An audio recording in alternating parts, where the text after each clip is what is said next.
Faith, जिसे हिंदी में विश्वास या आस्था कहते हैं, उसका मतलब है बिना सबूत या प्रमाण के किसी चीज या किसी के प्रति भरोसा रखना।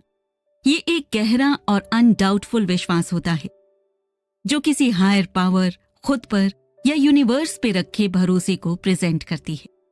ये विश्वास हमारी उम्मीद को बनाए रखता है, हमें शांति दिलाता है और लाइफ के चैलेंजेस से लड़ने के लिए गाइड करता है।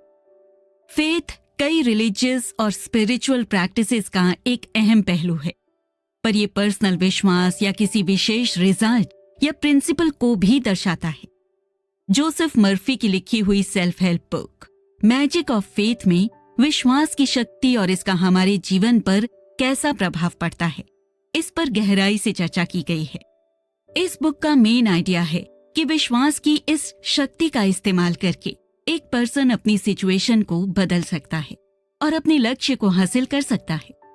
मर्फी ने पॉजिटिव माइंडसेट डेवलप करने के इम्पोर्टेंस पर जोर दिया है। उन्होंने रीडर्स के साथ ये सीक्रेट शेयर किया है कि अपने विचारों को अपनी इच्छाओं के साथ मिलाने से हम सक्सेस, हेल्थ और खुशियों को मैनिफेस्ट कर सकते हैं। साथ ही उन्होंने फेथ को लाइफ के हर एस्पेक्ट से जोड़कर दिखाया है, जैसे रिलेशनशिप्स, करियर और ड्रीम्स। मर्फी का मानना है कि फेथ से जुड़े प्रिंसिपल्स को समझकर और उन्हें सही जगह अप्लाई करके इस बुक के रीडर्स अपने फुल पोटेंशियल को अनलॉक कर पाएंगे और अपनी मन पसंदीदा जिंदगी बनाने में सफल रहेंगे। जोसेफ मर्फी ने द सॉन्ग ऑफ ट्रायम्फ को एक मेटाफोरिकल एक्सप्रेशन के रूप में यूज किया है, जो जीत की सोच रखने वाले माइंडसेट को दर्शाती है। इस माइंडसेट को हम विश्वास की पावर की मदद से खुद के अंदर डेवलप कर सकते हैं। Song of Triumph song of Solomon से इंस्पायर्ड है, जो बाइबल में लिखी गई एक पोएम्स की बुक है। उसमें लव और रोमांटिक रिलेशनशिप्स की बात की गई है। मर्फी ने इस बुक के आइडिया को लेकर गॉड ह्यूमन सोल के बीच के रिलेशनशिप को समझाया है। इस चैप्टर का कोर मैसेज ये है कि एक सक्सेसफुल लाइफ जीने के लिए हमें लव से मोटिवेटेड होना जरूरी है, और ये प्यार सिर्फ रोमांटिक प्यार के बारे में नहीं है, बल्कि अपने अगल बगल सभी के लिए प्यार, शांति और अच्छी इच्छा रखना है। मर्फी ने एक लाइन लिखी है, singing the song of God, जो उस स्टेट को डिस्क्राइब करती है जहां एक पर्सन डिवाइन पावर के साथ गहरा कनेक्शन महसूस करता है और फिर इसी फीलिंग को अपनी रोजमर्रा की जिंदगी में आने का मौका देता है। जब हम सॉन्ग ऑफ ट्रायम्फ गाते हैं, यानी जीत का गीत गुनगुनाते हैं, तो हमारे अंदर एक अलग सी शांति और उत्साह पैदा होती है और अच्छी चीजों को लेकर हमारी उम्मीद बढ़ती है। ये पॉजिटिव नजरिया हमारे ऑरा में शामिल होता है और हमारे आसपास के लोगों पर भी पॉजिटिव असर डालता है। आखिर में मर्फी ने सॉन्ग ऑफ ट्रायम्फ को डिवाइन इंट्यूशन से जोड़ा है। इंट्यूशन या सिक्स्थ सेंस एक ऐसी एबिलिटी होती है जिससे हम किसी चीज को बिना सोचे या विचारे, यानी कॉन्शियस माइंड की मदद के बिना जान या समझ लेते हैं। वहीं डिवाइन इंट्यूशन की स्पिरिचुअल फॉर्म है, जो किसी हायर सोर्स या डिवाइन पावर की गाइडेंस से हम तक पहुंचती है। मर्फी का कहना है कि हम जैसे ही जीत की खुशी वाले स्टेट को अपने अंदर डेवलप करते हैं, हमारी इनर वॉइस और विजडम को सुनने की कैपेसिटी बढ़ जाती है।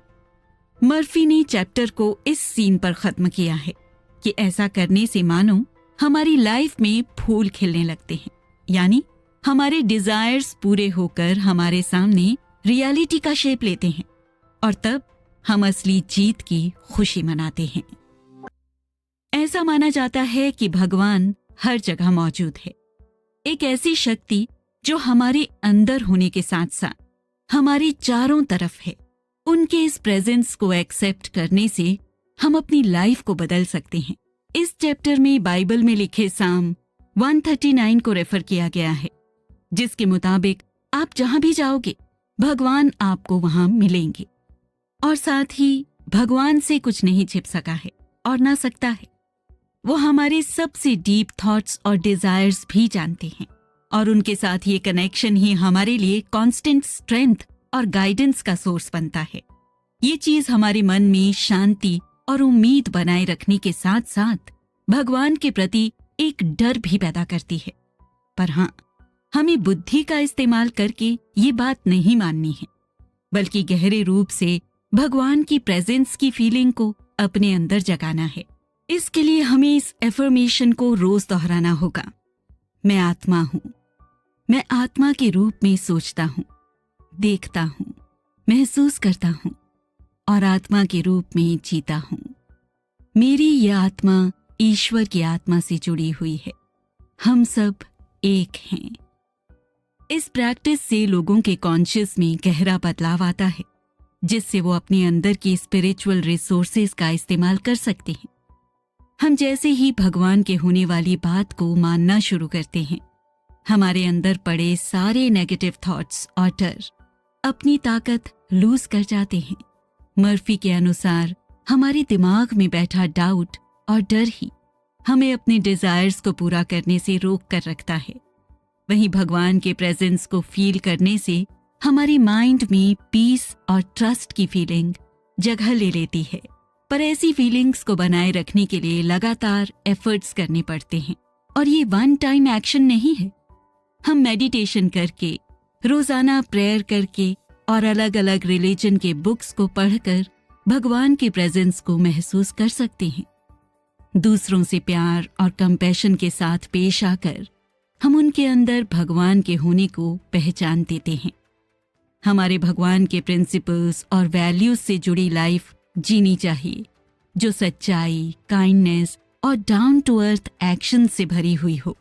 एटलीस्ट चाहे इस जर्नी में हमारा प्रोग्रेस अटका हुआ या स्लो लगे, पर हमें भगवान के टाइमिंग पर ट्रस्ट, पेशेंस और कमिटमेंट बनाए रखना होगा और भगवान की मर्जी के आगे खुद को सौंपना होगा। हमारे हर एक्शन के पीछे एक पावर या फोर्स छिपी है और वो है डिजायर, जिसे इच्छा या चाहत भी कहते हैं। यहाँ तक कि हम अपनी एक उंगली या चलने के लिए अपना पैर तक नहीं उठा सकते हैं जब तक हमारे अंदर हिलने की इच्छा न पैदा हो। हमारे अंदर पॉसिबिलिटी के बीज को भी हमारी इच्छा ही पैदा करती है। जब हमारे अंदर किसी भी चीज के लिए स्ट्रॉन्ग डिजायर भरता है तो वो हमें एक्शन की तरफ पुश करता है और हमारे इमेजिनेशन की आग को भड़काता है। ये लॉ ऑफ अट्रैक्शन से जुड़ा हुआ कॉन्सेप्ट है और इस लॉ के अनुसार एक पर्सन उन सभी चीजों को अपनी लाइफ में अट्रैक्ट कर सकता है जिन पर वो अपने विचार, भावनाएं और विश्वास को फोकस करता है। यानी हम अपनी डिजायर्स को खुद मैनिफेस्ट कर सकते हैं। डिजायर सचमुच में हम सभी में एक कॉस्मिक प्रेरणा है जो हमें प्रोग्रेस की तरह बढ़ने और अल्टीमेटली भगवान की ओर ले जाती है। मर्फी का कहना है कि डिजायर भगवान का वो मैसेंजर है जो हम सबसे एक ही बात कहता है, तुम्हें और ऊंचाई पर पहुंचना है। एक डिजायर से हम जितने बड़े फायदे की उम्मीद रखेंगे, हमारा वो डिजायर उतना ही स्ट्रांग होगा। वहीं अगर हम ज्यादा लंबे वक्त तक अपनी कोई इच्छा पूरी न कर पाएं, तो हम फ्रस्ट्रेट और नाखुश हो जाते हैं। हमारे डिजायर्स को रियलिटी का रूप देने में हमारे सबकॉन्शियस माइंड का बहुत बड़ा रोल है। कॉन्शियस माइंड के साथ जब हम अपने डिजायर्स के बारे में सोचते हैं और उसे पाने के बाद के इमोशंस को उस वक्त ही महसूस करते हैं, तो हम अपने सबकॉन्शियस माइंड को धोखा देते हैं कि हमें हमारे डिजायर्स मिल चुके हैं, जिसके बाद वही सेम डिजायर्स हमारे सामने मैनिफेस्ट होकर आती हैं। इसके लिए एक टेक्निक भी बताई गई है। पहले हमें क्या चाहिए उसको लेकर हमें क्लियर होना होगा, फिर खुद को उस इच्छा के पूरे होने पर मिलने वाली सैटिस्फैक्शन को एक्सपीरियंस करवाना होगा, फिर खुद के अंदर उस फेथ को जगाना होगा कि हमें अपने डिजायर के मिलने वाले विश्वास पर कोई डाउट या टेंशन नहीं है। सब कुछ हमारे आसपास आने के रास्ते में ही है, हमारे डिजायर्स से जोड़ता है। प्रेयर उनके बीच की एक मजबूत कड़ी बनती है जिसे हमारा डर या घबराहट तोड़ नहीं सकता है। हैप्पीनेस या खुशी एक पर्सनल एक्सपीरियंस है जो आनंद, कंप्लीटनेस और सैटिस्फैक्शन की फीलिंग का मिक्सचर होता है। ये हमारी इमोशनल वेलबींग से जुड़ी होती है, जिसमें हम पॉजिटिव इमोशंस को फील करते हैं। इस स्टेट को पाने के लिए मर्फी ने 9 स्टेप्स बताए हैं और ये सभी स्टेप्स एक साथ मिलकर काम करते हैं। इससे ऐसी साइनर्जी बनती है जो हमारी खुशियों और वेलबींग को और मजबूत करती है। साइनर्जी यानी जब चीजें साथ में मिलकर कहीं और ज्यादा पावरफुल चीजें बनाती हैं। सबसे पहला स्टेप है विश्वास रखना। खुद की और यूनिवर्स की अच्छाई में विश्वास रखने से हम खुद को खुशियां एक्सेप्ट करने के लिए तैयार करते हैं। जब तक इस विश्वास का जन्म नहीं होगा, कोई भी बाहरी चीज से हमें खुशी नहीं मिल सकती है। दूसरा स्टेप है भगवान की प्रेजेंस को मानना।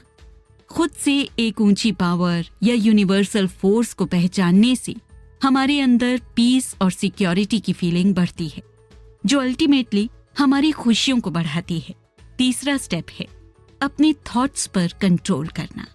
हमारे थॉट्स हमारे इमोशंस और एक्सपीरियंसेस पर गहरा असर डालते हैं। नेगेटिव थॉट्स को पॉजिटिव एफर्मेशन से रिप्लेस करके हम खुद के अंदर खुशियों की उम्मीद पैदा करते हैं। चौथा स्टेप है खुद में थैंकफुलनेस का एटीट्यूड लाना। अपनी लाइफ में हर अच्छी चीज को, फिर चाहे वो छोटी हो या बड़ी, एप्रिशिएट करने से हमारे अंदर संतुष्टि बढ़ती है और वो हमें खुशी दिलाती है। पांचवा स्टेप है हमें अपने अंदर नेगेटिविटी को माफ करना और उसे जाने देने की क्वालिटी डेवलप करनी चाहिए। इससे हमारे दिल और दिमाग से भार कम होता है और खुशियों के लिए जगह बनती है। छठा स्टेप है प्रेजेंट मोमेंट में जीना। पास्ट पर रिग्रेट करके या फ्यूचर की टेंशन लेने से हमें एंग्जाइटी होती है और हम खुद से अपनी खुशियां छीन लेते हैं। सातवां स्टेप है दूसरों को सर्व करना। असली खुशियां हमें खुद से बढ़कर औरों के लिए कुछ करने से मिलती हैं। दूसरों की मदद करने और काइंडनेस फैलाने से हमें कनेक्शन और पर्पस की फीलिंग महसूस होती है। आठवां स्टेप है विजुअलाइजेशन। हमें खुद को खुश और संतुष्ट इमेजिन करना है और खुशी के इमोशंस को फील करवाना है। इसे रोजाना प्रैक्टिस करने से खुशियां पाने में हमारा विश्वास और मजबूत होता है। 9वां और आखिरी स्टेप है खुद के लिए दया भाव रखना। मुश्किलों के वक्त या जब हम किसी फेलियर को फेस कर रहे होते हैं, तब हमें खुद के साथ उसी सेंसिटिविटी या काइंडनेस से पेश आना चाहिए जैसे हम अपने किसी फ्रेंड के साथ आते हैं अगर वो ऐसे ही किसी प्रॉब्लम में पड़ा होता। ह्यूमन रिलेशंस का मतलब होता है वो कनेक्शंस, इंटरैक्शंस और डायनामिक्स जो सोसाइटी में रहने वाले लोगों और ग्रुप्स के बीच होते हैं। हम किस तरह एक दूसरे के साथ रिलेट करते हैं या बातचीत करते हैं, ये सारी चीजें इसी रिलेशन को दर्शाती हैं। इसमें हमारे personal relationships, social networks, work environments और कम्युनिटी इंक्लूडेड होते हैं। ह्यूमन रिलेशनशिप्स के मजबूत होने से हमारे बीच का बॉन्ड, आपसी सोशल सपोर्ट, शांति, एक दूसरे के कल्चर की समझ बढ़ती है और मन मुटाव कम होता है। पर हमारी सोच और विश्वास दूसरों के साथ होने वाले इंटरैक्शंस को अफेक्ट कर सकती है। पर दूसरों के लिए मन में अच्छी इच्छा और उसमें पॉजिटिव उम्मीदें रखकर हम अपने रिश्तों में पॉजिटिव एक्सपीरियंसेस को अट्रैक्ट कर सकते हैं। इस चैप्टर में लॉ ऑफ कर्मा का जिक्र किया गया है। इसके अकॉर्डिंग जो कुछ भी हम मेंटली और इमोशनली यूनिवर्स में डाल रहे हैं, वो उसी फॉर्म में हमें वापस होगा। दूसरों को रिस्पेक्ट और काइंडनेस के साथ ट्रीट करने से हम इन्हीं क्वालिटीज को अपनी लाइफ में वापस बुलाते हैं। अच्छे रिलेशंस बनाने के लिए हमें दूसरों के नजरिए से चीजों और हालातों को देखना शुरू करना होगा। उनके मोटिवेशंस, इरादे और फीलिंग्स को समझने की कोशिश करने से हम आपस में बेहतर तरीके से कनेक्ट कर पाएंगे। साथ ही हमें दूसरों के साथ निंदा करना या उन्हें नीचा दिखाने की कोशिश बंद करनी चाहिए। इसके बजाय हमें उनके अंदर की पॉजिटिव क्वालिटीज पर फोकस करके उन्हें सपोर्ट देना चाहिए। माफ करने की आदत शामिल करने से भी हम बेहतर रिश्तों के लिए दिल में जगह बनाते हैं, क्योंकि किसी के लिए नफरत, गुस्सा या चिढ़ रखकर हम सबसे ज्यादा नुकसान खुद का ही करते हैं। साथ ही ये इमोशंस हमें खुलकर दूसरों से मिलने जुलने से भी रोकते हैं। मर्फी का कहना है कि हम लोगों के साथ नहीं, बल्कि दिमाग में उनके लिए बनाए गए कॉन्सेप्ट्स के साथ रहते हैं। और ये कॉन्सेप्ट हमारे खुद की सोच से बनते हैं। यानी अगर हम किसी से नफरत करते हैं तो वो उसकी क्वालिटी ना होकर हमारे खुद की फीलिंग्स को रिप्रेजेंट करता है। इसलिए हमारी सोच का बदलाव ही आपसी रिश्ते बनाने की तरफ पहला कदम है। इमोशंस एक ऐसा स्टेट है जिसमें हम तरह तरह के फिजिकल, बिहेवियरल और साइकोलॉजिकल चेंजेस को एक्सपीरियंस करते हैं, जैसे हार्ट बीट का बढ़ना, चेहरे के एक्सप्रेशंस का बदलना, सिचुएशन को समझकर कोई रिएक्शन देना। ये सारे बदलाव देखने को मिलते हैं। ये किसी सिचुएशन या ट्रिगर की ओर हमारा रिस्पॉन्स होता है। इमोशंस बेसिक इंस्टिंक्ट पे बेस्ड रिएक्शंस जैसे डर और गुस्से से लेकर ज्यादा कॉम्प्लिकेटेड फीलिंग्स जैसे प्यार, एम्पैथी, सिंपैथी और ग्रैटिट्यूड तक को इंक्लूड करती है। खुद के इमोशंस को समझना एक बहुत ही कीमती स्किल है। अपने इमोशनल स्टेट के बारे में जागरूक रहने से हम अपने रिएक्शंस और रिस्पॉन्सेस को ज्यादा बेहतर तरीके से मैनेज कर पाते हैं। इस एपिसोड में हम अपने इमोशंस को कंट्रोल करने की बात करने वाले हैं, पर उससे पहले हमें ये जान लेना चाहिए कि आखिर इसकी जरूरत क्यों पड़ती है।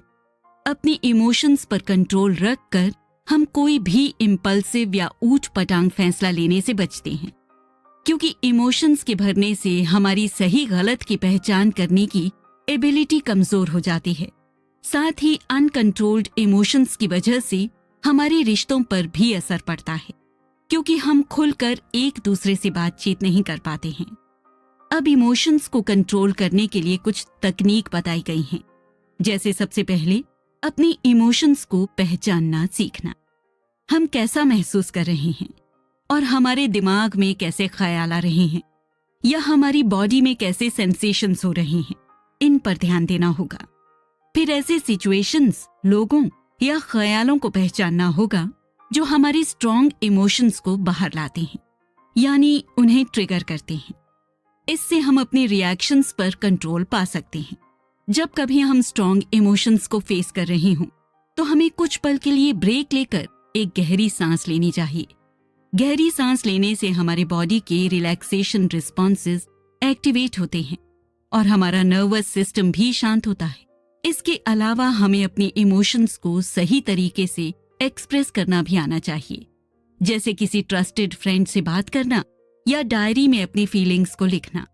हमें कभी अपने इमोशंस को दबाकर या उन्हें नकारना नहीं चाहिए। इससे जिस दिन हम थोड़ा कमजोर पड़ेंगे, ये सारे स्टोर किए गए इमोशंस एक साथ बाहर आ जाएंगे।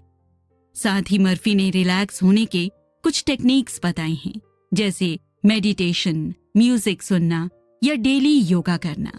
एट लास्ट, इमोशंस पर कंट्रोल करना हमारे खुद के वेलबीइंग, रिश्तों और क्वालिटी ऑफ लाइफ के लिए जरूरी है। मैं इस फीलिंग को रखना यानी खुद के बारे में जानकारी रखना और खुद को एक ऐसा इंडिविजुअल मानना जिसकी अलग पहचान, सोच, फीलिंग्स और एक्सपीरियंसेस हैं। इसका मतलब आपकी एक पर्सनल आइडेंटिटी का होना जो हमें दूसरों से अलग करती है। मर्फी का कहना है कि हम जो खुद के बारे में सोचते या समझते हैं वो हमारी रियलिटी को शेप देता है और हमारे लाइफ के एक्सपीरियंसेस पर असर डालता है। खुद के लिए नेगेटिव थॉट्स या खुद पर डाउट रखने से हमारा सक्सेस रुकता है और प्रोग्रेस स्लो हो जाता है। वहीं खुद पर कॉन्फिडेंस रखकर हम अपने सपने और डिजायर्स को पूरा करते हैं। खुद के लिए बनी फीलिंग्स को बदलने के लिए हमें कुछ स्टेप्स फॉलो करने पड़ेंगे। सबसे पहला स्टेप है उन नेगेटिव थॉट्स और बिलीव्स के बारे में जानकार बनना होगा जो हमें खुद के लिए बना रखे हैं। ये हमारी करंट फीलिंग्स पर असर डालती है। जब हम इन थॉट्स की पहचान कर लेंगे तो फिर हमें उन्हें पॉजिटिव एफर्मेशंस में चेंज करना होगा। ये एफर्मेशंस ऐसे स्टेटमेंट्स होने चाहिए जो उन क्वालिटीज और एक्सपीरियंसेस को रिफ्लेक्ट करते हों जो हम खुद के लिए चाहते हैं। जैसे अगर आपका सेल्फ एस्टीम लो है तो आप मैं कॉन्फिडेंट हूं या फिर मैं प्यार और सक्सेस पाने के काबिल हूं। ऐसे एफर्मेशंस की मदद से खुद की इमेज को एक नया रूप दे सकते हैं। इन एफर्मेशंस को रिपीट करने के साथ ही हमें इस चेंज को फील भी करना है। खुद को इन सारी क्वालिटीज के साथ विजुअलाइज करना और खुद को इस फीलिंग में डुबा देना है कि आप वो पर्सन बन चुके हैं जिसकी आपको चाहत है। इस टेक्निक की मदद से हम अपने सबकॉन्शियस माइंड को रीप्रोग्राम कर पाते हैं, क्योंकि हमारे माइंड का ये हिस्सा उन बिलीव्स को पकड़ कर रखता है जो हम दिल से खुद के लिए मानते हैं। और जैसे जैसे हमारा ये सेल्फ इमेज शिफ्ट होगा, हम खुद ब खुद ऐसी चॉइसेस और एक्शंस लेने लगेंगे जो हमें खुद के बेहतरीन वर्जन की तरफ लेकर जाएंगे। खुद के लिए फीलिंग में बदलाव लाने के कई फायदे हैं, जैसे हमारा कॉन्फिडेंस बढ़ना, ज्यादा मोटिवेटेड रहना, मेंटल हेल्थ का इंप्रूव होना और फेलियर के बाद भी डट कर खड़े रहने की एबिलिटी बढ़ना, परफॉर्मेंस का निखरना, क्रिएटिविटी बढ़ना और लास्ट में खुशियां मिलना और अच्छे रिश्ते बनाना। मैजिक ऑफ फेथ यानी यूनिवर्स की एक ऐसी ताकत जिसे हम देख नहीं सकते हैं, या फिर डिवाइन पावर या खुद के इनर पोटेंशियल, इन सब की ताकत पर भरोसा रखना कि हमें हमारा मन चाह रिजल्ट मिलकर रहेगा। हमने देखा है कि इसे कई प्रैक्टिसेस जैसे विजुअलाइजेशन, एफर्मेशन, प्रेयर्स और मेडिटेशन के साथ जोड़ा गया है, क्योंकि इनमें फेथ की पावर मल्टीप्लाई होती है और मैनिफेस्टेशन का प्रोसेस स्पीड पकड़ता है। हमें पावर को अपने हाथ में लेना होगा, अपने सपनों पर हक जताना होगा और यूनिवर्स या उस हायर पावर के साथ मिलकर अपनी रियलिटी बनानी होगी। और ये सब ऐसी थिंकिंग बनने से होंगी कि विश्वास रखने से कुछ भी पॉसिबल है। सबके अंदर फेथ भरा पड़ा होता है, कुछ इसकी पहचान कर लेते हैं और कुछ इससे जीवन भर अनजान रहते हैं। खुद के अंदर मौजूद इसी फेथ की गहराई में घुसने से हमें अनलिमिटेड पोटेंशियल की एक ऐसी सोर्स मिलेगी जिससे हम अपनी लाइफ में एक्स्ट्रॉर्डनरी रिजल्ट्स ला सकते हैं। जॉन मर्फी ने इस किताब में हमें एक रोड मैप दिया है ताकि हम अपने लिए एक फुलफिलिंग लाइफ क्रिएट कर सकें। इस बुक के की पॉइंट्स हैं: फेथ हर छोटी बड़ी चेंज लाने की नींव है, और ये फेथ हमें बाहरी दुनिया पर नहीं बल्कि अपने अंदर और अगल बगल की अच्छाई पर रखनी चाहिए।